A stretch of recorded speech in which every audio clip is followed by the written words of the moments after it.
Well, hi everyone. I'm Lisa Harvey-Smith, and thank you so much for joining us today for this special conversation. Dr. Allison Master has joined us.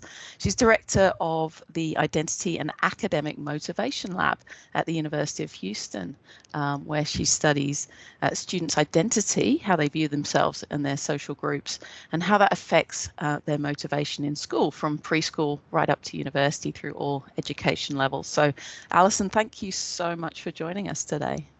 Thank you so much for having me. I'm excited to be here. Great. Well, look, first, tell us a little bit about yourself and your career journey and how you've got to where you are today. Yeah, so when I think about what really got me interested in gender and motivation, I was really good at math as a child. And when I was in middle school, I would do like the math competitions. And I was usually the only girl on the team, and my gender would be really salient. So everybody was always pointing out, oh, you're the only girl. How do you feel about that? And to me, it made me so mad as a middle school student, because I wanted to be recognized for me and my accomplishments, and not seeing through my gender, which I think applies to a lot of us. And so after that, when I went to graduate school, I was interested in finding ways to help students' motivation in school. And so my graduate advisor was Carol Dweck at Stanford, who's famous for her research on growth mindsets and sort of how we can help all students achieve their full potential. And then after that, I did a postdoctoral fellowship where I really started to get into STEM education and looking at the gender inequities within STEM. And to me, it was a really natural extension of that, because I was looking at the ways that our society places these barriers in front of girls and in front of other groups like minoritized students, that prevent them from achieving their full success and realizing all the possibilities that they could see for themselves. And so my work since then has really been about how can we remove those barriers, and counter those stereotypes and give all students the possibilities to succeed. Oh, that's great. It's so important, that educators have a framework from research to understand how they can best help their students achieve their full potential. You mentioned a growth mindset, actually. Do you want to talk a little bit more about that? And I know teachers are very, knowledgeable about this idea of a growth mindset, but, what sort of insights did you gain from your research? Yeah, so, we've done a lot of research with middle school students and high school students. And in terms especially of STEM education, we found that growth mindsets are really important for girls in STEM, because there are those negative stereotypes about ability, maybe that boys are supposedly better than girls at math. And I feel like when you have a growth mindset and you believe that your ability and your capabilities can change and improve, it just makes the stereotypes so much less powerful, because who you are is not set in stone, and your destiny is not set in stone, and you have the power to work hard, to get help from your teachers, and to get better in STEM fields. And so I'm working on a paper with a former graduate student right now, where we're looking at how adolescent girls who have a growth mindset are less impacted by these STEM stereotypes. So I think growth mindsets are helpful for everyone. I use my own growth mindset all the time. I'm always reminding myself about my growth mindset. But I think, when we're in those really vulnerable situations where we doubt ourselves, or we're worried about how other people see us, then I think the growth mindset helps us even more. Yeah, I think I can reflect on that as an adult, thinking about sometimes you get angry or frustrated with the situation. You just think, no, let's take this step by step. Let's think about how we can solve this problem. And I think, yeah, we can all learn from that.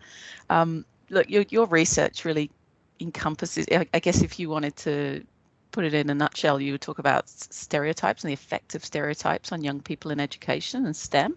So, tell us a bit about your research and other research on gender stereotypes in STEM and how that can actually affect young people. Yeah, so there's been a lot of research that these negative gender stereotypes can discourage girls from pursuing STEM fields. And when I started doing this research 20 years ago, I was working with a researcher who was studying stereotype threat, which is this idea that these stereotypes about ability, that boys are better at math than girls, they can really undermine girls' confidence and lead to them performing less well, because they're worried about these stereotypes. And in my more recent research, I've been looking at a different kind of stereotype that I think is just as impactful and maybe more impactful in some ways, which is these gender stereotypes about who's interested in STEM. Because we also sort of have these beliefs, especially when you think about like computer science or engineering, we're just like, boys just like those activities more. They like those classes more. They're just more naturally interested in these fields than girls are. And so when we have this stereotype and when girls internalize that stereotype, it changes the choices that they make and the opportunities that they choose for themselves too. So our research has found that these stereotypes about who's interested in STEM are actually more predictive of students' interest in going into STEM compared to those negative stereotypes about ability. So the more the girls believe in this stereotype, the less interested they are themselves in these STEM fields and the less they feel like they belong in these STEM fields as well. So in that kind of research, as I'm sort of a layperson in how it's done, but I believe it's, they sort of talk to the children beforehand. They introduce a stereotype, perhaps a negative one for girls, and then they test, and the test results are worse than when they didn't introduce the negative stereotype, right? So you can actually, almost as a teacher in that classroom, as the adult in the classroom, you can really unwittingly introduce this kind of awful feeling in young people that they don't belong in that subject, or they're going to perform worse in a test, and you can actually make them perform worse. It's not really a test, doesn't really measure innate ability. Is that kind of a fair way to describe it? I think so. And it's sort of, the more worried you are about this test, the more invested you are in doing well, it can sort of make you even more nervous about doing well. And that interferes with how well you can do on the test.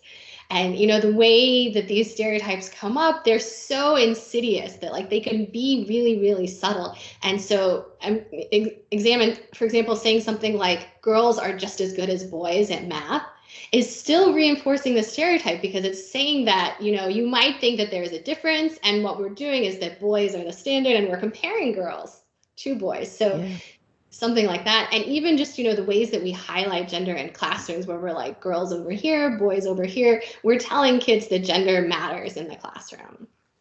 Yeah, that's really interesting. In my work as Women in STEM ambassador, often I'm asked to go and talk to the girls about something. And I always worry with those situations that you are highlighting gender unnecessarily. And then, you are introducing those sort of subtle cues that gender matters. And I do worry about that. So maybe we'll talk a little bit more about that later in terms of the types of programs that might be suitable in classrooms to encourage everyone to engage in STEM. On a broader scale, though, how can people like educators or parents actually practically counteract these stereotypes? What's a good thing for people to be doing to counteract these stereotypes? Yeah, so when I think about why stereotypes are so powerful, there's a TED Talk by Chimamanda Adichie. She's a Nigerian author and novelist, and I really love how she talks about stereotypes, because she says, the problem with stereotypes is not that they're untrue, but that they're incomplete. And so they take one story and they make it the only story. So something I've been trying to focus on when I talk to teachers and parents is, all right, how many stories can we tell about who does STEM? And, how many more of these stories can we add to that dominant narrative that it's for boys, it's for men, that it's for this one type of person. So we need to be telling stories about women in these roles, about, people from very diverse backgrounds with different interests and attitudes. And, just by showing these kinds of role models, showcasing their stories, I think that's a good way to counter a lot of these stereotypes. And, something else that I think about, especially in terms of these stereotypes about who's interested, I think, as adults, we've grown up with these gender stereotypes so much that it's really hard to even counter them. So I'm a parent, I have a son and a daughter, and we go to a lot of birthday parties, and I'm buying a lot of birthday presents for kids. And I'm always like, okay, especially for preschool children, toys are so gendered. And, the toy stores used to be divided into like the boys' toys and the girls' toys. And I think retailers are sort of realizing not that they shouldn't be doing that anymore, but it's still, for little girls, we give them, arts and crafts or dolls and things like that. And for boys, we can give them robots and, circuit kits and things like that.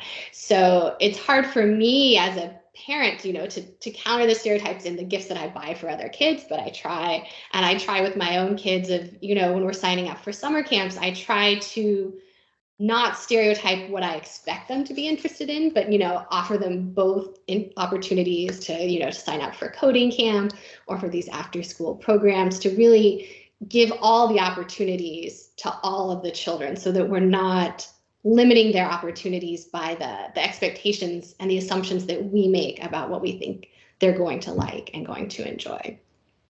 That's so true. And it's really interesting that in Australia we have a data source from the government about STEM, and it does things like surveys of young people and teachers and parents and their attitudes about STEM and their assumptions.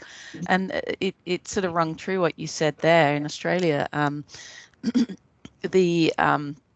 they measured the STEM interest of young people, and the girls were just as interested in STEM as boys. But the teachers' impression or assumptions about the STEM interest was very, very different.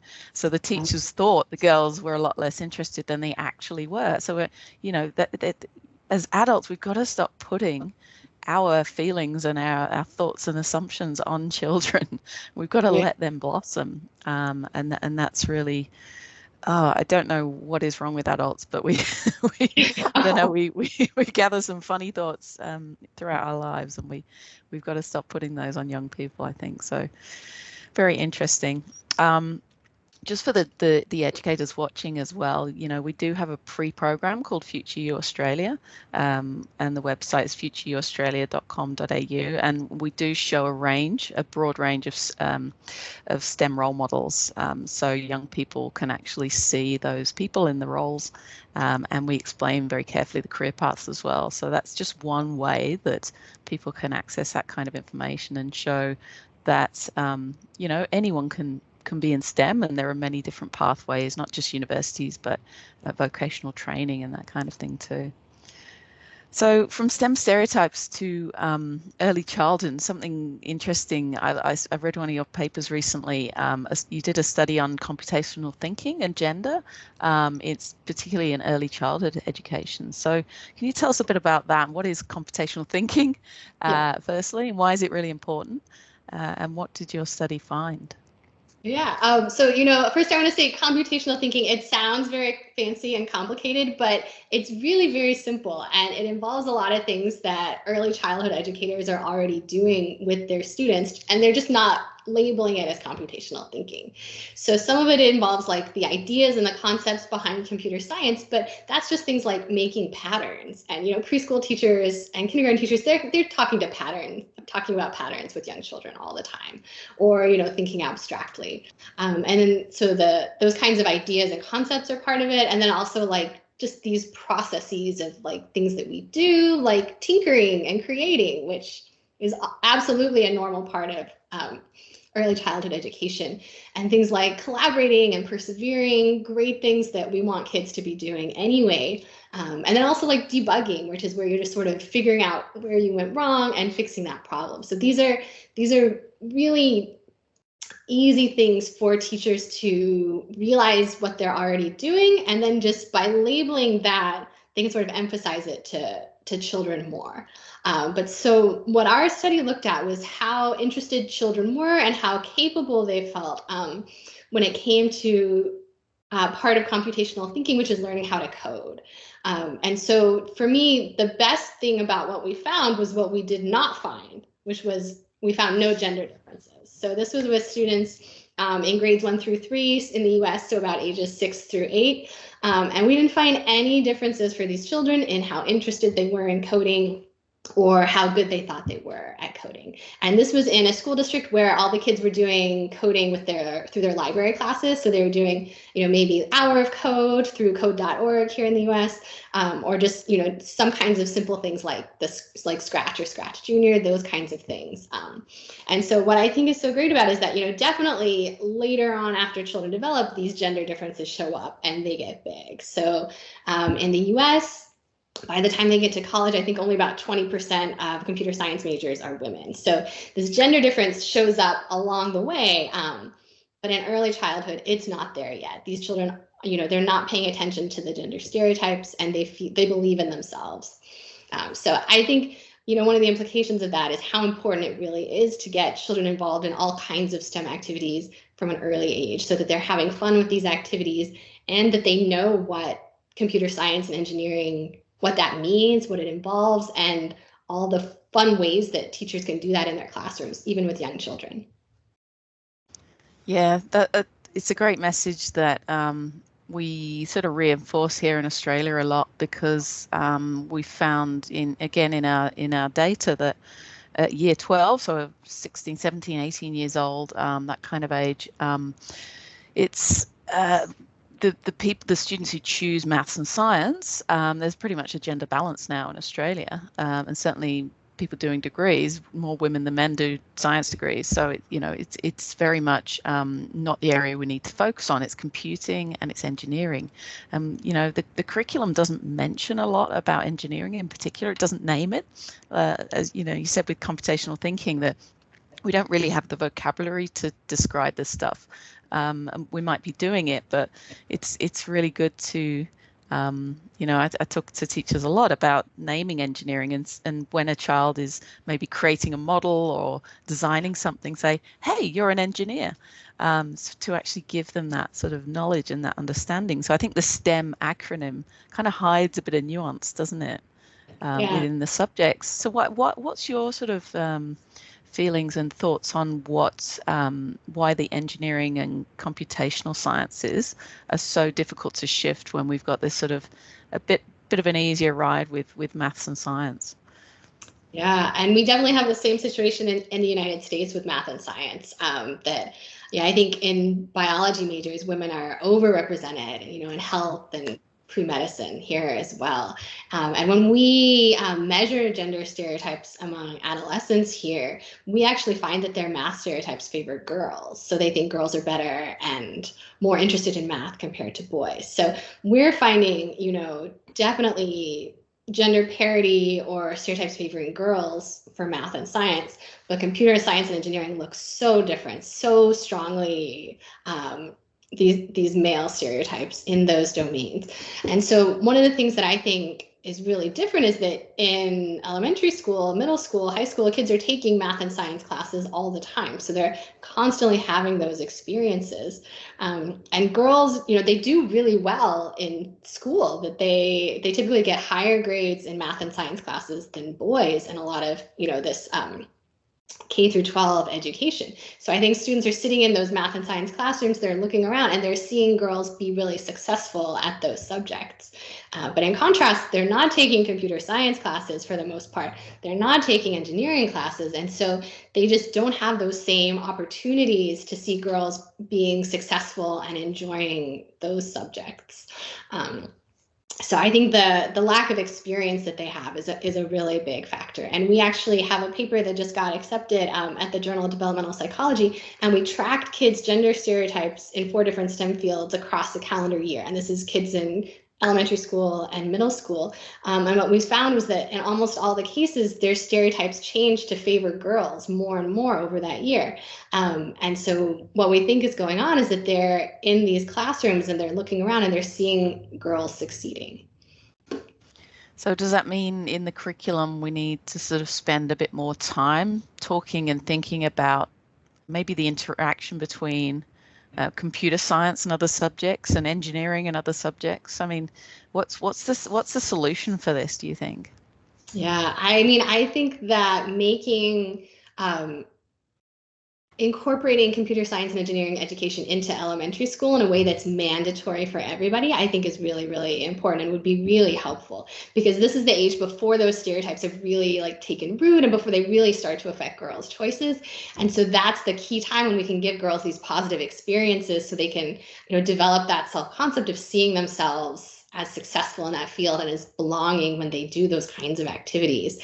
And I think things start to get, more intense for girls in middle school. So in the study I was just talking about, the one subject where we didn't find the stereotypes grew more to favor girls more over the course of the year was in computer science in middle school. And so, our concern there is that maybe when, these middle school students are taking these coding classes, if girls aren't finding those classes interesting, if they're not being engaged in the subject matter, if they're worried about those stereotypes, that their sort of negative reactions within the classroom might be reinforcing the stereotypes too. So that's why I think really elementary school is the very best time to get kids involved in these STEM activities. Yeah, and I mean, from my perspective as a physicist, in the real world, in science and in problem solving and engineering and things, in the workplace, you'll be using computers to solve math problems. So you won't be using a pen and paper. Well, maybe theoretical physicists would argue with me, but generally you're using computers. So incorporating computing into more areas of the curriculum, I think, would also contribute, because you're sort of normalizing that use of computers to do calculations, to solve problems, and that's very much what we do in the real world as researchers. We've all had very long Excel spreadsheets, I'm sure.